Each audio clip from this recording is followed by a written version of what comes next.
विद्यार्थ्यांनो, मागच्या पिरियडमध्ये सायन्स 1मधला चौथ्या चॅप्टरला सुरुवात केली होती, इफेक्ट ऑफ इलेक्ट्रिक करंट.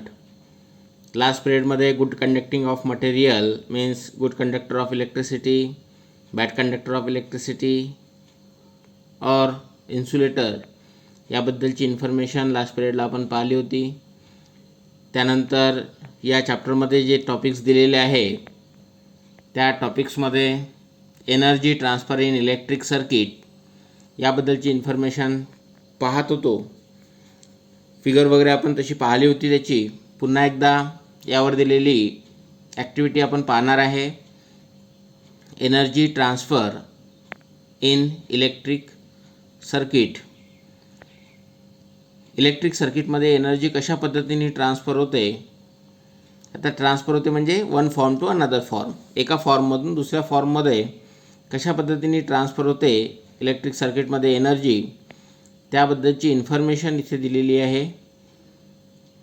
यासाठी मटेरियल दिलेलं आहे. Connecting wires, electric cell, electrical resistance, voltmeter, ammeter, plug key याबद्दलचं मटेरियल दिलेलं आहे. कनेक्टिंग वायरचा यूज अप्लायन्सेस कनेक्ट करण्याकरता केला जातो. इलेक्ट्रिक सेल ज्याला आपण बॅटरी म्हणतो. त्यानंतर इलेक्ट्रिकल रेजिस्टन्स करंटला रेजिस्ट करण्यासाठी रेजिस्टन्सचा यूज केला जातो. रेजिस्ट करण्यासाठी म्हणजेच अपोज करण्यासाठी. रेजिस्टन्सचा यूज करंटला फ्लो होण्यापासून अपोज करतो, त्याला म्हटलं जाते रेजिस्टन्स.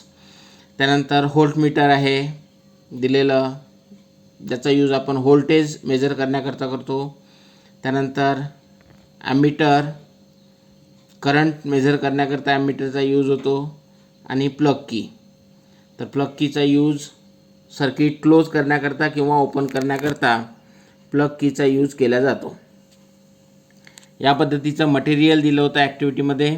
त्यानंतर प्रोसिजर दिलेली आहे. आता ही जी प्रोसिजर दिलेली आहे, कशा पद्धतीने हे सर्व अप्लायन्सेस सर्किटमध्ये कनेक्ट करायचे आहे त्याबद्दलची इन्फॉर्मेशन दिलेली आहे. ती फिगरवरून पाहणार आहे आपण. लास्ट पिरियडला पाहिली होती आपण फिगरवरून. आता इथे पहा, फिगरमध्ये सर्व अप्लायन्सेस कशा पद्धतीने कनेक्ट केलेले आहे ते दिलेले आहे. सुरुवात बॅटरीपासून करायला सांगितली होती. बॅटरीपासून सुरुवात करायची असते कनेक्शन करताना. ही बॅटरीला 2 टर्मिनल असतात, एक पॉझिटिव्ह टर्मिनल, एक निगेटिव्ह टर्मिनल.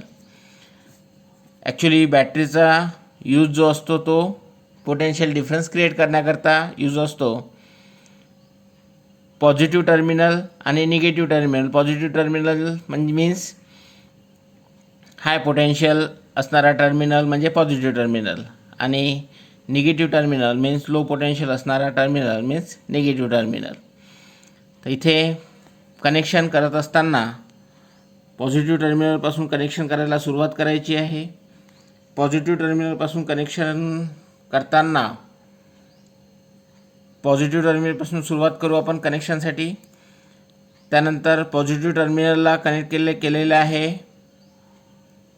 हे साईन जे दिलेलं आहे हे साईन आहे कीचं, प्लग की ज्याला म्हटलेलं आहे.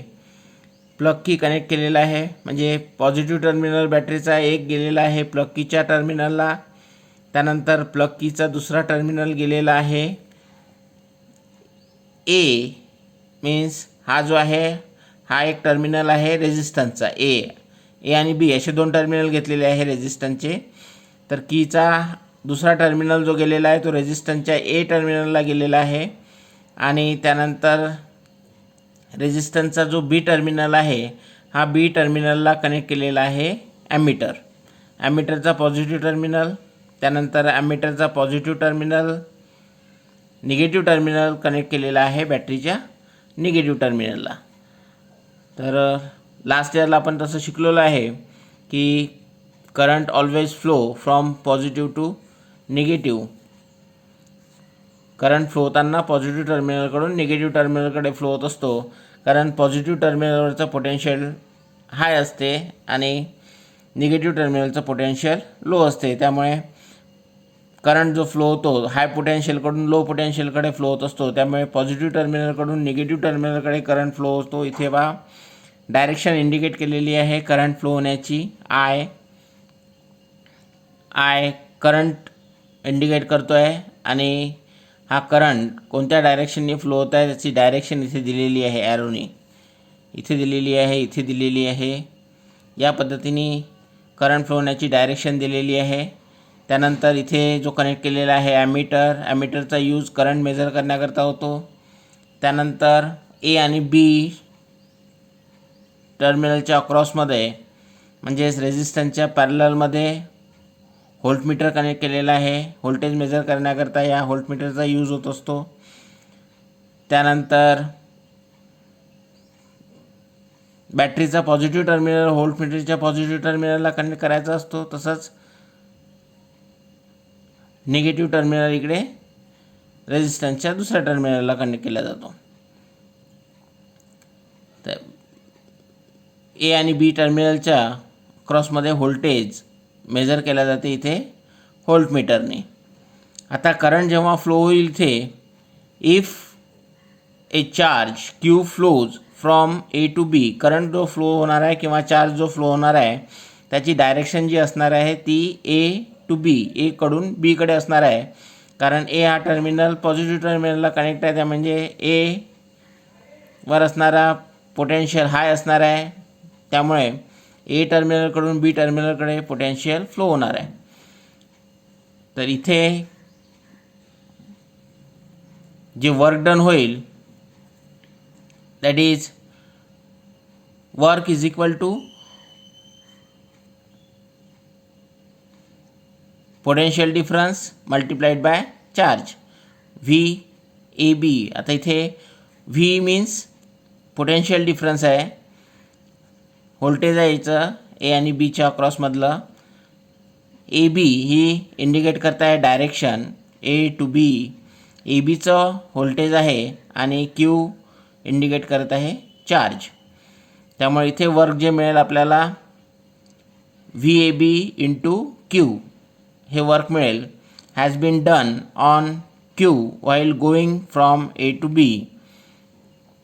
From where does the energy come to do this work. वर्कलाच आपण एनर्जी म्हणतो. त्यामुळे इथे energy means E equal to सुद्धा आपल्याला काय मिळेल V A B into Q is perform if charge Q flow from A to B in time t, that is work is performed in time t. During that time the energy VBQ is given to the resistor. What happens to this energy? आता इथे एनर्जीचं काय होत आहे, current flow होत आहे.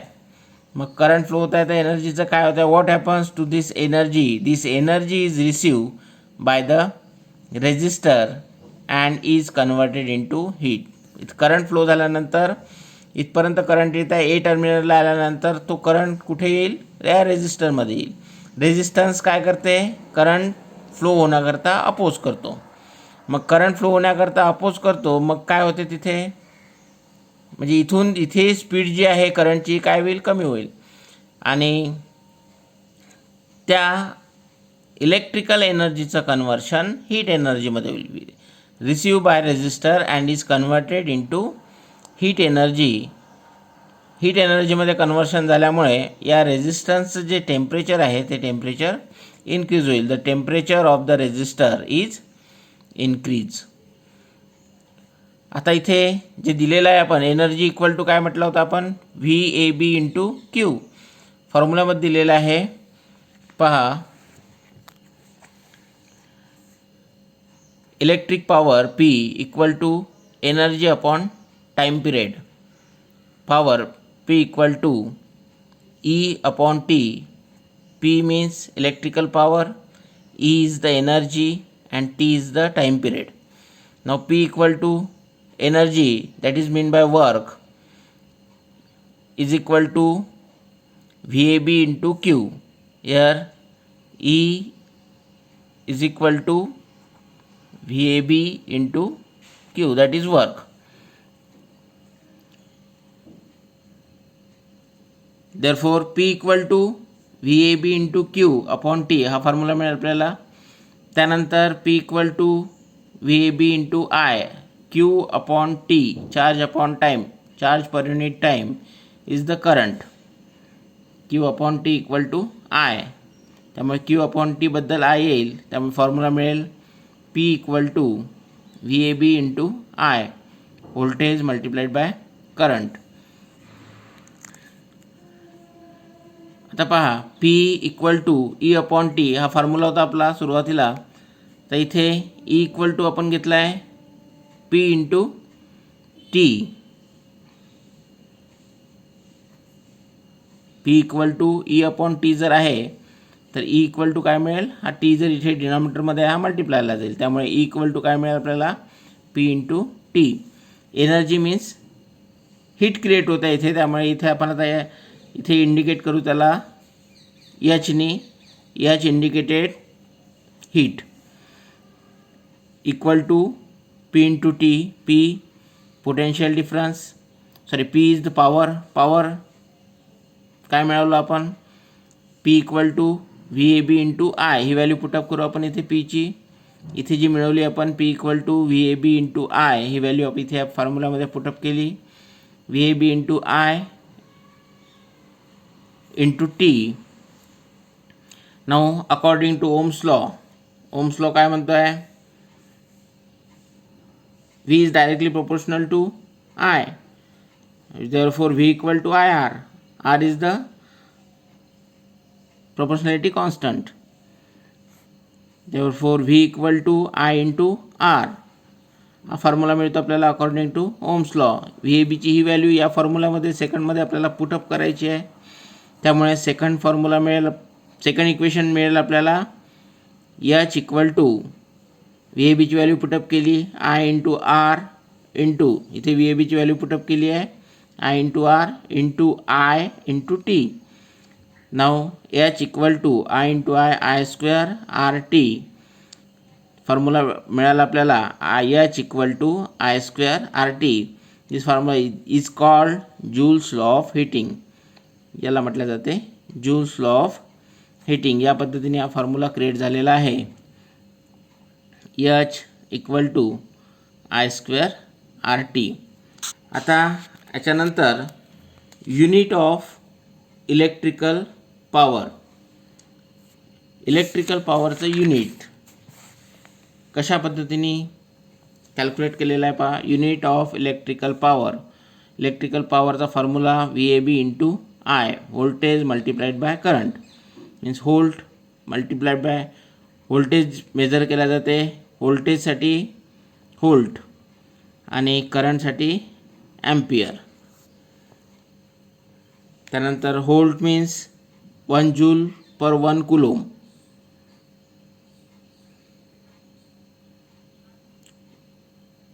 एक joule per coulomb multiplied by ampere जर म्हटलं तर coulomb per second. Means charge. Coulomb कशाचं युनिट आहे, चार्जचं युनिट आहे, जे एनर्जीचं युनिट आहे. जूल पर चार्ज, इथे चार्ज पर सेकंद, इथे कुलोम कॅन्सल होऊन जाईल, मिळेल joule per second, that is watt. No watt is the unit of electrical power. Watt हे इलेक्ट्रिकल पॉवरचं स्मॉल युनिट आहे. लार्ज युनिटमध्ये जर याचा विचार केला तर लार्ज युनिटमध्ये किलोवॅट यूज केला जातो. त्यानंतर नंतरचा जो टॉपिक आहे दिलेला तो आहे heating effect of electric current. आता heating effect of electric current कशाला म्हणायचं आहे तर या अगोदर आता जे आपण ॲक्टिव्हिटी पाहिली या ॲक्टिव्हिटीमध्ये काय होत आहे, ही जी ॲक्टिव्हिटी पाहिली या ॲक्टिव्हिटीमध्ये करंट फ्लो होत आहे. करंट फ्लो होऊन या रेझिस्टन्समध्ये येत आहे. या रेझिस्टन्समध्ये हा रेझिस्टन्स करंट फ्लो होण्याकरता रेझिस्ट करत आहे, म्हणजे अपोज करत आहे. त्यामुळे तो इलेक्ट्रिकल करंट कन्वर्ट होत आहे हीट एनर्जीमध्ये, म्हणजे इलेक्ट्रिकल एनर्जी कन्वर्ट होत आहे हीट एनर्जीमध्ये. यालाच म्हटलं जाते heating effect of electric current. जिथे इलेक्ट्रिकल एनर्जी हीट एनर्जीमध्ये कन्वर्ट होते त्याला म्हटलं जाते heating effect of electric current. असे वेगवेगळे अप्लायन्सेस डे टू डे लाईफमध्ये आपण यूज करत असतो जे इलेक्ट्रिकल एनर्जीचं कन्वर्शन हीट एनर्जीमध्ये करतात. पुढे आपण त्याचे एक्झाम्पल पाहणार आहे. When a resistor is connected in electrical circuit, heat is produced in it due to current. This is known as heating effect of current. When a resistor, electrical सर्किटमध्ये resistor connect केल्यानंतर electrical एनर्जीचं conversion कशामध्ये होते, heat एनर्जीमध्ये conversion होते. And heat is produce in it due to current. This is known as heating effect of current. त्याला heating effect म्हटलं आहे. अप्लायन्सेस किंवा एक्झाम्पल जर पाहिजे झाले याच्यामध्ये तर equipment such as water boil करण्याकरता इक्विपमेंट जी यूज करतो. त्यानंतर electric cooker, electric bulb make use of the heating effect of electric current. त्यानंतर electrical conductor having higher resistivity are used here. For example, a coil made up of a alloy nichrome is used in the electric heater cooker as a resistor, while a tungsten wire is used in the electric bulb. Electric बल्बमध्ये रेजिस्टरसाठी tungsten wire use केला जातो. कॉईलमध्ये generally alloy nichrome use केला जात असते resistor म्हणून. Because of current, this wire get heated 3400 degrees Celsius and emit lights. The hot wire also radiates heat to a certain extent. कशा पद्धतीने असते कॉईल ते दिलेलं आहे. इथे बल्बची फिगर दिलेली आहे. Glass bulb, solenoidal type. त्यानंतर कॉईल ही दिली आहे इथे. Coil, glass support, screw cap, त्यानंतर vacuum nitrogen gas. Several time we hear to read about building catching fire due to a short circuit. बरेचदा आपण शॉर्ट सर्किट झाल्याचं माहिती ऐकत असतो किंवा बातमी ऐकत असतो मोठमोठ्या बिल्डिंग्समध्ये. Sometimes if we switch on and equipment in our house, the electrical fuse wire melt and the electric supply shut down. एकदम काही वेळा आपण जेव्हा घरचे मोठे अप्लायन्सेस एकदम सुरू करतो तेव्हा घरचा इलेक्ट्रिकल फ्यूज वायर जो आहे तो मेल्ट होतो आणि शटडाऊन होत असते electric supply. Let us discuss about the cause briefly. याबद्दलची माहिती किंवा इन्फॉर्मेशन आपल्याला इथे अभ्यासायची आहे. का होते असं, शॉर्ट सर्किट कशामुळे होते किंवा ब्रेकडाऊन कशामुळे होते, शटडाऊन इलेक्ट्रिक सप्लाय शटडाऊन कशामुळे होते, त्याची इन्फॉर्मेशन आपल्याला इथे पाहिजे आहे. The home electrical connection consist of live, neutral and अर्थ वायर्स. तर आपल्या इथे जे कनेक्शन केलेले असतात याच्यामध्ये 3 वायरचा यूज केलेला असतो. त्यामध्ये एक लाईव्ह, न्यूट्रल आणि तिसरा असतो अर्थ, ज्याला आपण अर्थिंग म्हणतो. एक लाईव्ह वायर असतो ज्याला फेज म्हणतो आपण. त्यानंतर दुसरा न्यूट्रल आणि तिसरा अर्थ. तिन्ही वायर जे कनेक्शन जे केलेलं असते यासाठी जनरली वेगवेगळ्या कलरचा यूज आपल्या घरी इलेक्ट्रिक फिटिंग करत असताना केलेला असतो. म्हणजे लाईव्ह वायरसाठी एक वेगळा कलर यूज केला जातो, न्यूट्रलसाठी एक वेगळा कलर यूज केला जातो किंवा अर्थसाठी एक वेगळा कलर यूज केला जातो. The live and neutral wire have potential difference of 220 volt. Generally घरी जे आपण इलेक्ट्रिसिटी यूज करतो त्यामध्ये लाईव्ह वायर आणि न्यूट्रल वायर यामध्ये असणारा पोटेन्शियल डिफरन्स व्होल्टेज जे असते ते असते 220 volt. The earth is connected to the ground due to the fault in the equipment or if the plastic coating on the live and the neutral wire give away, the two wire come in contact with each other and a large current flow through the producing heat. कधी कधी काय होते, live wire आणि neutral वायरवरचा insulating material जे आहे rubber, तो जर खराब झाला असेल तर लाईव्ह वायर आणि न्यूट्रल हे दोन्ही वायर एकमेकाच्या कॉन्टॅक्टमध्ये येतात, म्हणजे एकमेकांना टच करतात आणि एकमेकांना टच केल्यामुळे मग तिथे लार्ज करंट फ्लो होतो आणि हीट प्रोड्यूस होते. हीट प्रोड्यूस झाल्यानंतर if any inflammable material such as wood, cloth, plastic etcetera exit around that place it can catch fire. आणि हीट प्रोड्यूस झाल्यानंतर जर तिथे इन्फ्लेमेबल मटेरियल जर अवेलेबल असेल या वूड, क्लॉथ किंवा प्लास्टिकसारखं, तर मग ते काय करतात, catch this fire. Therefore A fuse wire is use as A precautionary major. त्यामुळे याचं प्रिकॉशन म्हणून फ्यूज वायरचा यूज केला जातो किंवा फ्यूज वायर टाकलेला असतो. आता ॲक्च्युली फ्यूज वायरचं काम काय असते, we have learn about fuse wire in the previous standard. ते आपण लास्ट स्टँडर्डमध्ये अभ्यासलेलं आहे. म्हणजेच करंट जर एकदम वाढत असेल किंवा हीट जास्त प्रमाणात जर प्रोड्यूस होत असेल तर हा फ्यूज वायर काय होत असतो, मेल्ट होत असतो आणि इलेक्ट्रिक सप्लाय शटडाऊन होत असतो. As soon as high current flow in A circuit, the fuse wire melt and break the circuit and any mishap is avoided. आणि कुठलाही अपघात होण्यापासून वाचतो आपण. कशामुळे? फ्यूज वायरमुळे. Many times particularly in summer season असं बरेचदा केव्हा घडत असते, तर समर सीझनमध्ये आपल्याला असं एक पाहायला मिळते, कारण समर सीझनमध्ये सर्वीकडे एकदम इलेक्ट्रिक सप्लायचा यूज जास्त केला जातो किंवा इलेक्ट्रिकल अप्लायन्सेस जास्त यूज केले जातात. Summer season huge electrical power use in the evening due to home lighting, fans, air conditioners, use of electricity in shop etcetera.